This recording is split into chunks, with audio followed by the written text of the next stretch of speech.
All right, hopefully you guys are all doing well. We're going to take a look at the Unit 4 test review. Again, my goal with this is to go through every single type of problem. So this might not be exactly a one-to-one answer key, but I will do my best to make sure that we see every single style of problem in order to take a stab at what we've got. So starting off here, we are told that we have 600 science majors, 200 engineering majors,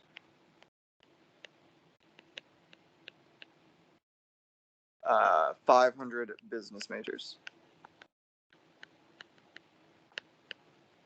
And we're trying to find the probability of having one student being selected, which I guess we won't really denote here, but the probability of seeing an engineering major.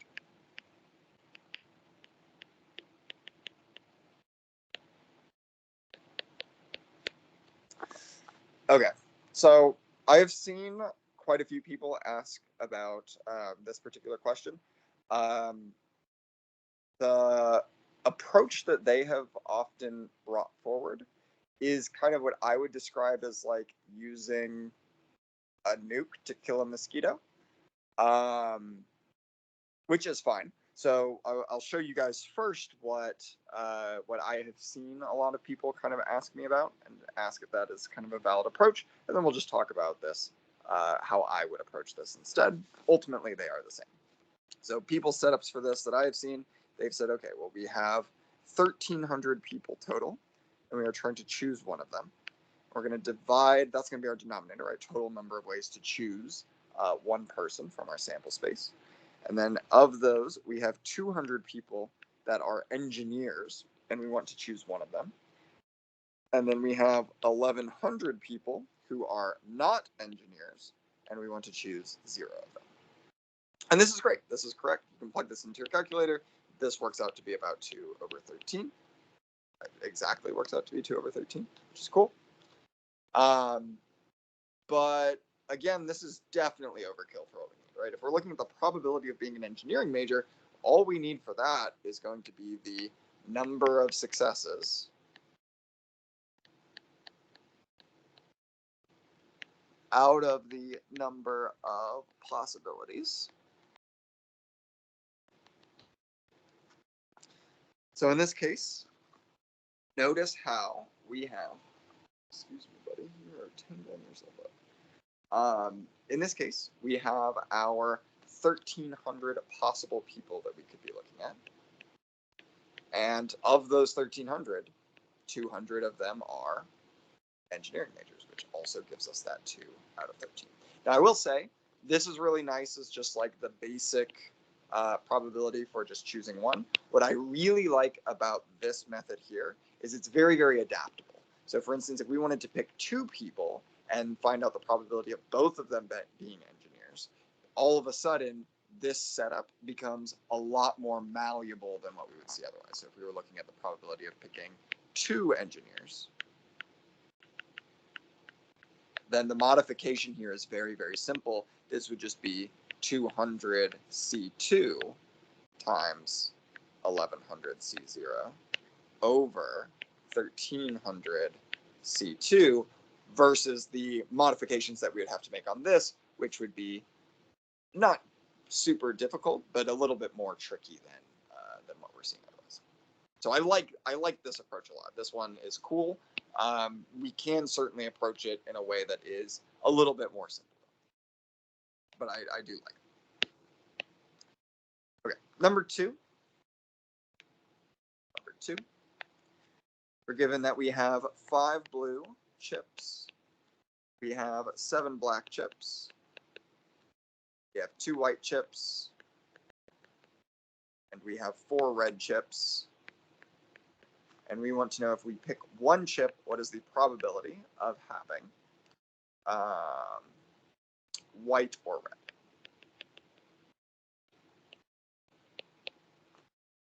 Okay, so again, we have the machinery to set this up like a choose function, which is totally fine. So if we're thinking about what this would look like as a choose, we have overall, we have 18 chips that we're choosing from, and we're trying to pick 2 of them.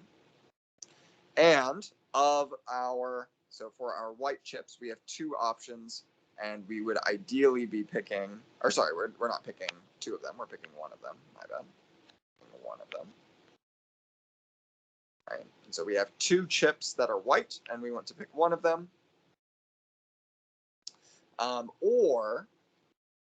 And then we would want 0 of everything else, right? So times 16, choose 0, 0 of everything else. Or we would have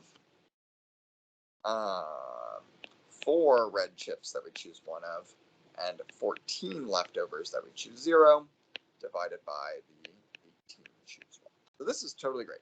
Now, the question then becomes, what do we do with this or? And the good news for us is that it's fairly straightforward. Or, for our purposes, is generally speaking going to mean addition. And that is certainly the case. Right? So adding these 2 probabilities gives us our result. Of course, the more simple way is that we would be looking at the probability of white plus the probability of red. And then all we have to do is remember to subtract away the overlap, so the probability of white and red. Probability of white is going to be 2 out of 18. Probability of red, 4 out of 18. And probability of white and red, well, that's just 0 out of 18. No chance of that. And so this ends up being a 1 in 3 chance, 6 out of 18.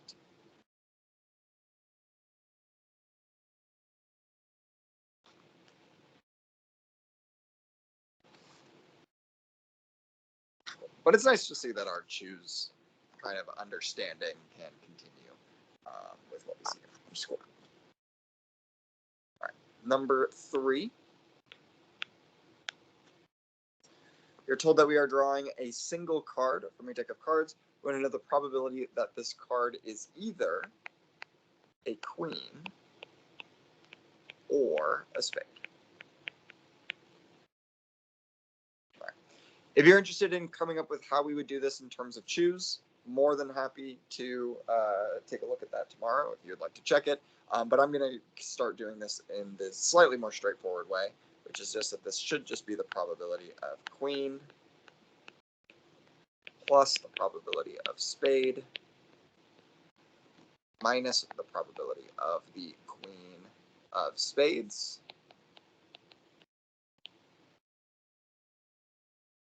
Okay, so how many cards in our deck are queens? We have 4 of the 52 cards in our deck are queens.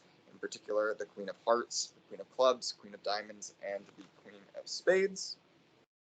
And how many spades do we have in our deck? Well, that's going to be 13 out of 52, which is the ace through king of spades. And the interesting thing here is notice that we have counted the queen of spades twice. We counted it once here, and we counted it again here. And so we have to subtract away the 1 instance of that queen of spades since we accidentally counted it twice. Now, it's the only card that we counted twice, so we only have to subtract away 1. If we had counted more cards twice, we would have to subtract away more than that. But this works out to be 16 out of 52, which you could simplify, but I'm also perfectly happy to just leave that as is.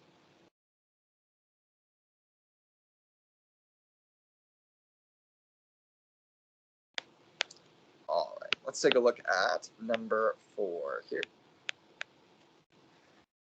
We have 2 6-sided die, probability that the sum is more than 9. Now, interesting, we could take what we learned today with our random variables and try and apply it to this. But that's not, that's kind of overkill here.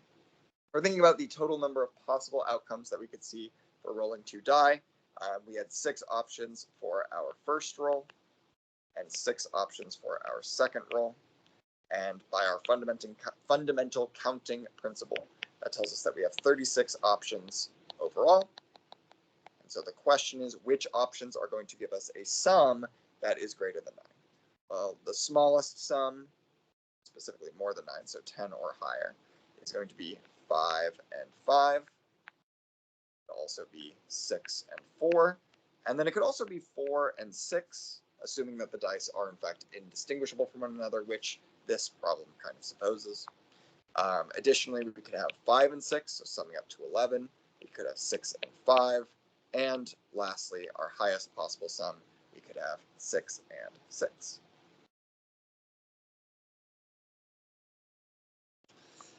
And so, of the 36 possibilities, we see that there are 10 of them that are going to, or sorry, not 10, goodness, that there are 6 of them of the 36 that would give us that sum that we are looking for.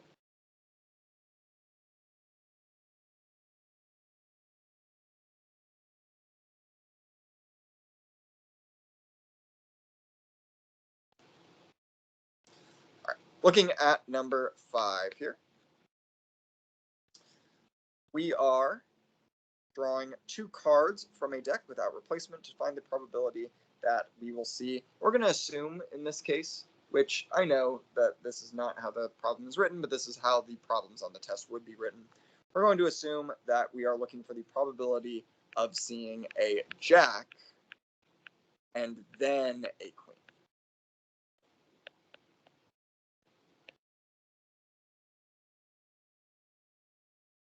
It's just going to make our life a little easier. Okay. So we can think of this as and. This is going to be an and then. We know, or we should hopefully know, that the probability of A and B is going to be the probability of A times the probability of B under the assumption that A has happened, right? So we know sometimes the fact that A has happened can change the likelihood of A. So maybe A happening makes it more likely that B will happen, or maybe A happening means it will be less likely. But just taking into account the fact that A has already happened. Okay. So let's figure this out. What's the probability of first seeing a jack? Well, that's going to be not too bad. We have 4 jacks out of 52 possible cards. And so that's it. Now we need to think of what is the probability of getting a queen, given that we have removed a jack from the deck, right? That's the without replacement idea.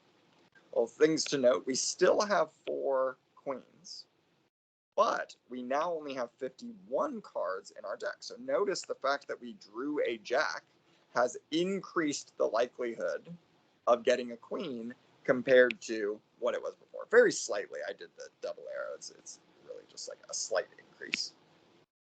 And so how do we find the overall probability? Well, we take that 4 out of 52 chance and we multiply it by that 4 out of 51 chance to get, this would be 16 out of 2,652, I believe.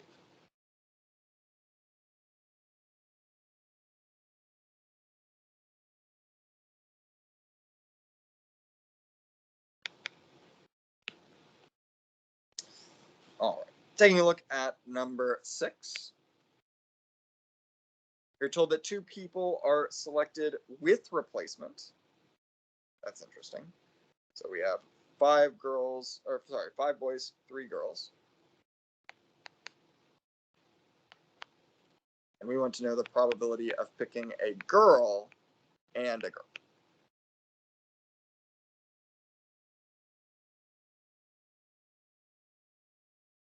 Okay, well, we know probability of girl and girl is going to be the probability of girl times the probability of the second person being a girl. We can maybe think this is like girl 1, girl 2. Probably the second person being a girl, given the fact that the first person was a girl. Okay, probability of being a girl, that's not too bad. That's just going to be 3 out of the 8 total people who are in the pool. And then the interesting thing here is because we were told that we've got replacement here, that girl can be selected again. So she gets put back into the pool, both metaphorically and maybe literally, back into the pool of people who can be selected. Okay, so has the choosing of the first girl affected the likelihood that we will see a girl made it more likely or less likely? And the answer is no. We're pulling from the same 8 people. And so this probability of getting a second girl, given that the first person was a girl, is actually equal to just the probability of getting a girl. Okay, so that is just 3 out of 8.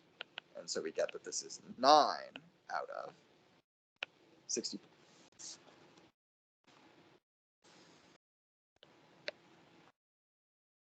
Okay. Looking at number 7 here. We have a bag of marbles containing 16 red, 7 blue, 12 green.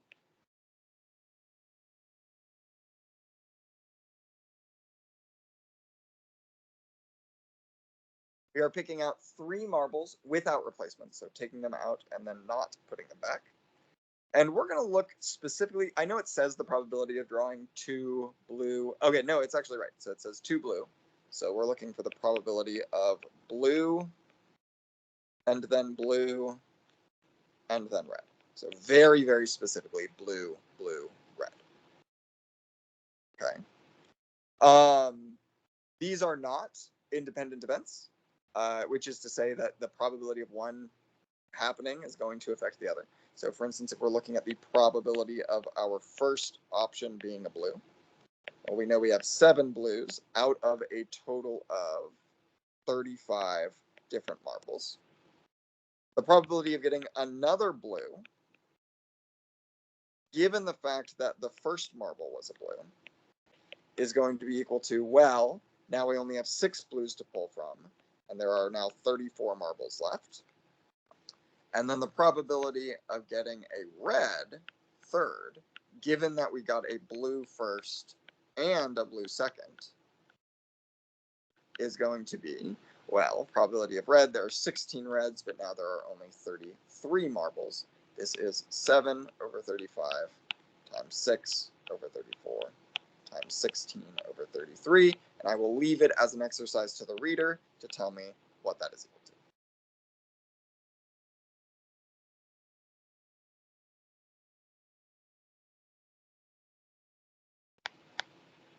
All right.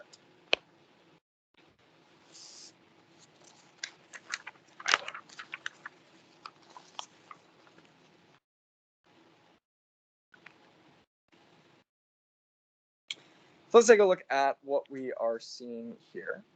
For number 8 through 13, we have a bunch of various probabilities.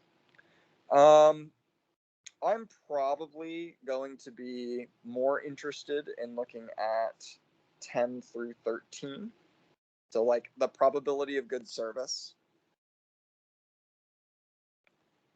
right? Probability of G, of good service, is just going to be our total number of good service, so the 72, out of the total of 150. Okay, that's cool, I guess. Not particularly crazy. So we're going to leave 9 as an exercise to the reader.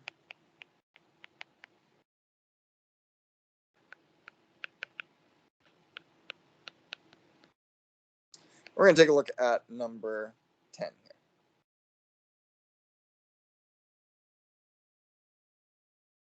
Okay. So number 10, we're looking at the probability of not being factory trained. Okay. Or of giving poor service. Okay, that's not too bad. So probability of A or B happening. We know that that's going to be the probability of A plus the probability of B minus the probability of A and B, all the ones that we have potentially counted twice. So probability of not being factory trained, we see that this is 86 out of the 150. Probability of giving poor service is 78 out of 150. And then of note here, notice that 62 people fit the bill of being both factory trained and giving poor service, we counted every single one of those people twice. And so we have to subtract that away in order to get our total.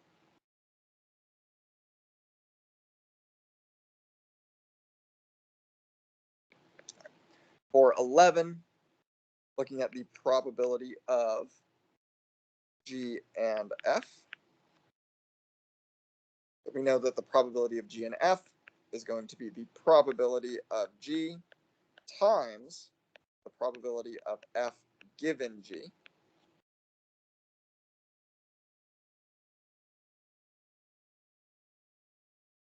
Okay. Or we could just look at the overlap.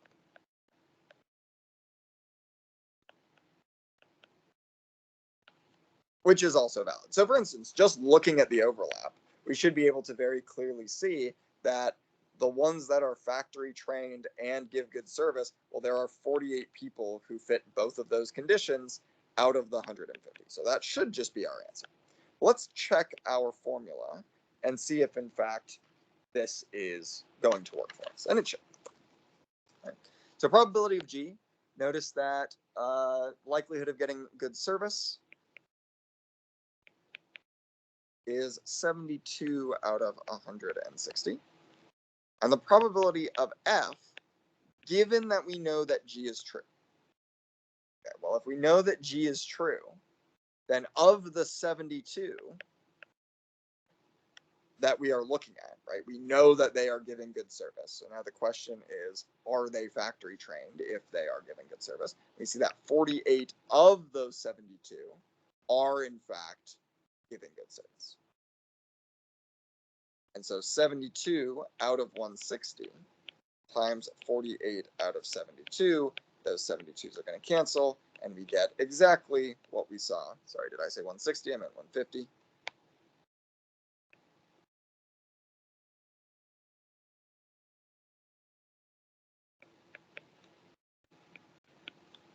To get 48 out of 150, exactly what we were expecting to see.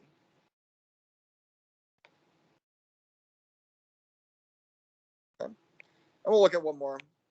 Technically, we already did number 13, but we'll ignore that.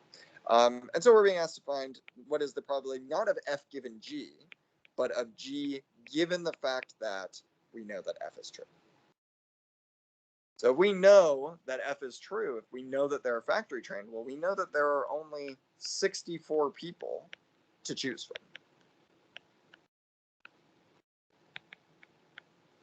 Right?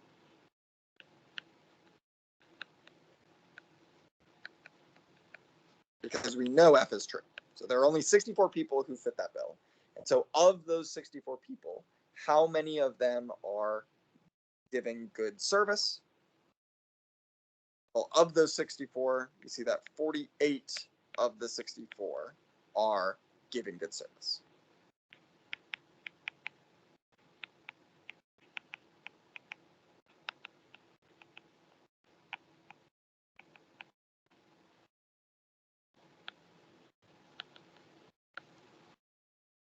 Cool.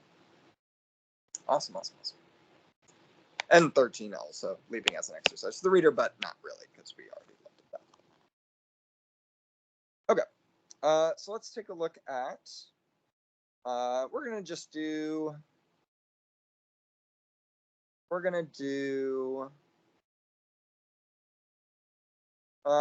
14, 15, 16, and again, I'm going to leave the others as an exercise to the reader. Actually, we'll do 14, 15. No, we'll do 14, 15, 16. I like 14, 15, 16. We're asked to figure out what is 13, choose 3. You can plug this into your calculator. This really should just be instantaneous at this point. But I'm going to go ahead and say as well, we know that this should be choose function. We've got 13 factorial different options divided by, well, we've got the 10 factorial people who are not chosen. And we also want to divide by the 3 factorial people who are chosen. Versus something like 16, where we have our 8p4.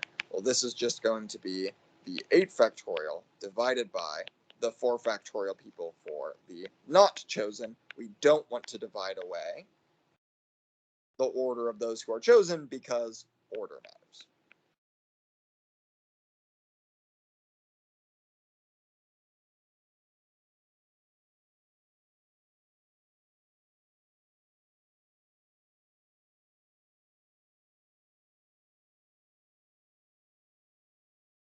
Cool.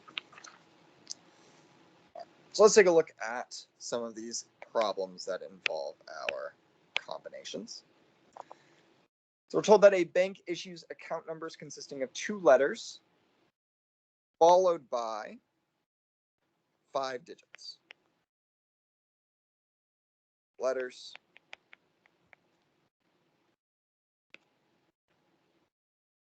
goodness, are digits.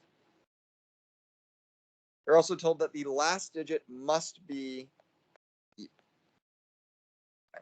So how many different ways can we do this? Well, that's fairly straightforward. All we need to do is figure out how many places, how many things fit each slot, and then multiply all the numbers together by our fundamental counting principle. So we have 26 options for what the first letter can be, also 26 options for what the second letter can be. Notice that we can repeat. We're not told that we can't.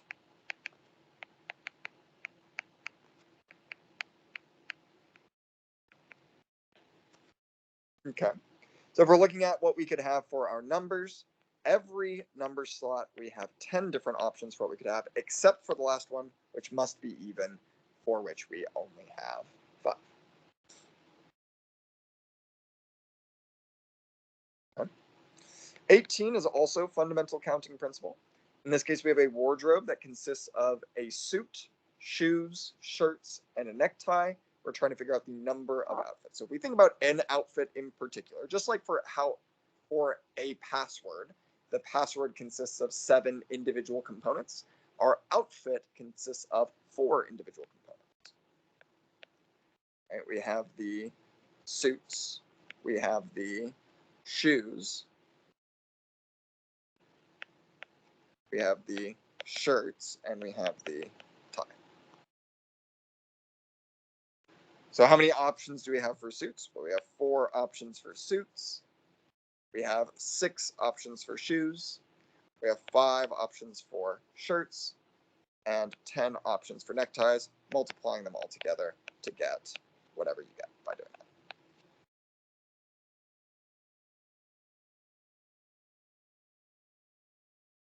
Okay.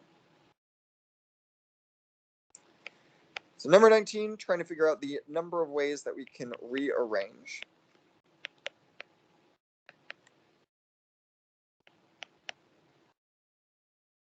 Oh.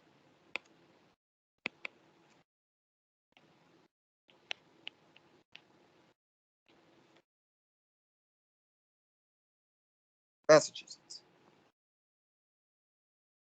So what do we notice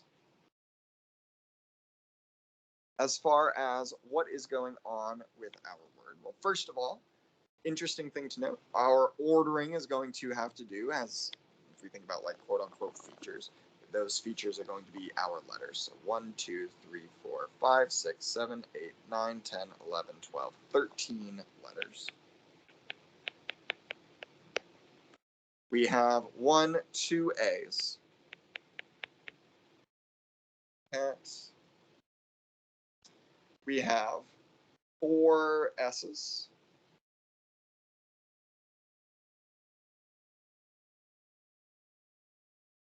Sorry, y'all. Got some kind of technical difficulties. Sure, we have 4 S's. We have 2 T's.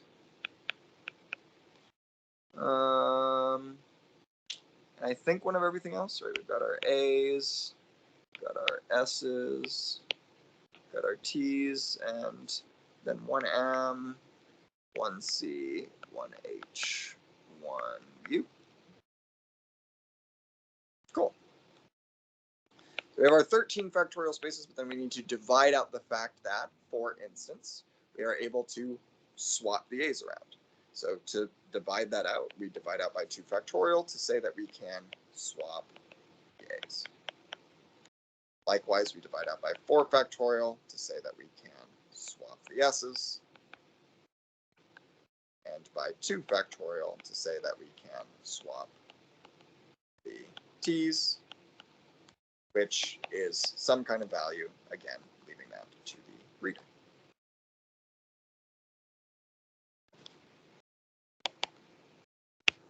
All right. Looking at, almost done here, looking at number 20. We're told that a board of directors is composed of 15 in a board of directors. We're looking for the number of ways we can get a CEO, a CFO, a secretary, and a director of sales. So interesting thing to note here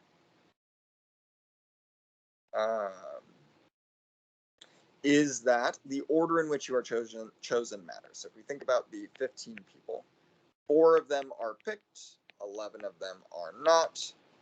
And if you're not picked, then the order doesn't matter.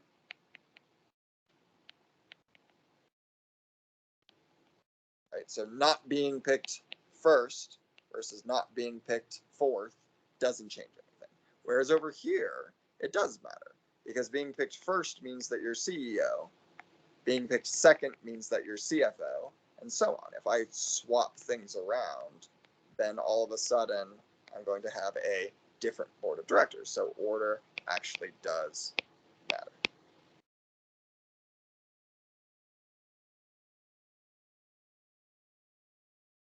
Okay. Well, if order matters, then we should be using a permutation. That's going to be 15p4 or 15 factorial divided by 11 factorial, whatever that is.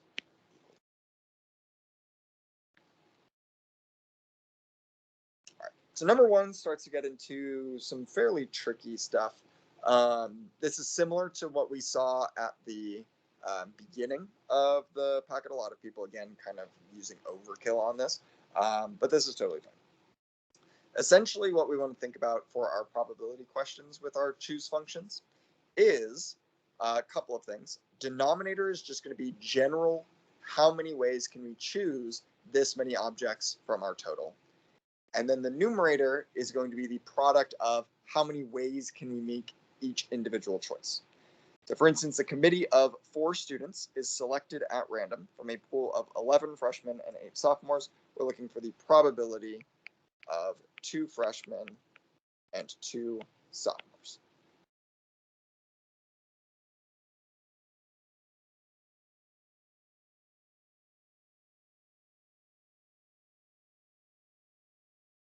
Okay. So if we're looking for the total number of ways, what are we ultimately doing? Well, ultimately, we're picking 4 people out of a pool of 19, where order doesn't matter, right? We get the same committee either way.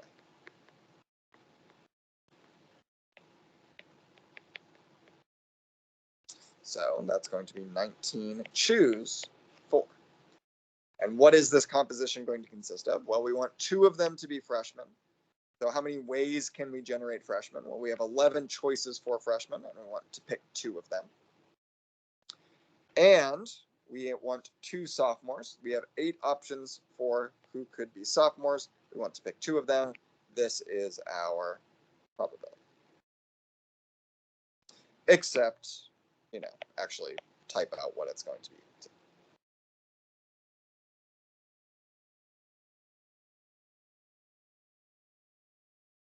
Okay. So we can do the exact same thing for 22, looking for the probability of getting 3 jacks from a 5-card hand. Well, total number of ways to get a 5-card hand. There are 52 cards total. We are choosing 5 of them. We want 3 jacks. We have 4 options for what a jack could be, and we are picking 3. We have 48 cards that are not jacks, and of those 48 cards, we are going to pick 2. Whatever that is.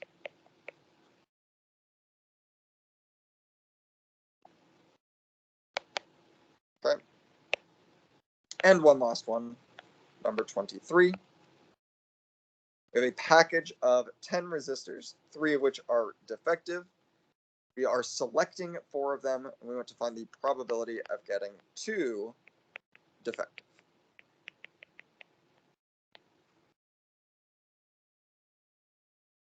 Okay, well, that's not too bad. 10 resistors possible, so ultimately what are we doing? Well, we have 10 options, and we are choosing 4 of them. We want 2 of our resistors to be defective, so of the 3 defective resistors, we want to see 2 of them. And of the remaining 7 resistors, we want to see 2 of them. So whatever this would be.